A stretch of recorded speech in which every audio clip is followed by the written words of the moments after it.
প্রতিবাদী জনতাকে ঠেকাতে মরিয়া তুরস্কের পুলিশ। জলকামান, কাঁদানে গ্যাস আর পিপার স্প্রে ব্যবহার করে রাস্তা থেকে হটানো যাচ্ছে না সরকার বিরোধীদের। গেল বুধবার ইস্তানবুলের মেয়র একরাম ইমামোগলুকে গ্রেফতারের জেরে এ নিয়ে টানা ৩ দিন দেশের প্রধান সড়কের দখল নিয়েছে বিক্ষোভকারীরা।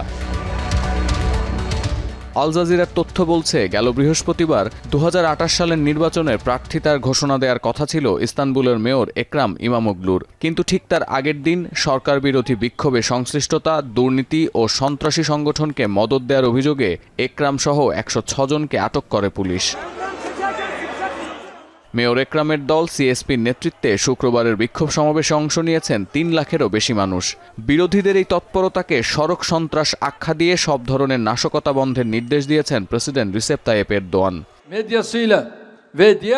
সরকার বাহাদুরের নির্দেশে এদিনও আগ্রাসী ভূমিকায় দেখা গেছে পুলিশকে। সর্বোচ্চ শক্তি নিয়ে ছত্রভঙ্গ করা হয় বিক্ষোভকারীদের, আটক করা হয় অর্ধশতাধিক সরকার বিরোধীকে। কোথাও কোথাও পুলিশের সাথে সংঘর্ষে জড়ায় ক্ষুব্ধ জনতা। সরকারের নির্দেশে আইনশৃঙ্খলা বাহিনীর এই ক্র্যাকডাউন অভিযানের তীব্র সমালোচনা করেছেন বিরোধী দল সিএসপি প্রধান।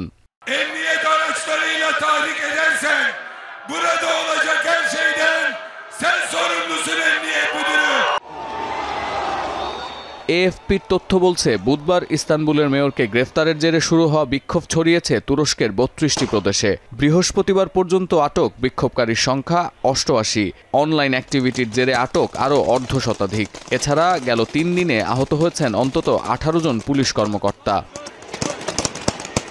সতীর্থ কর্মকার, এখন বিশ্ব।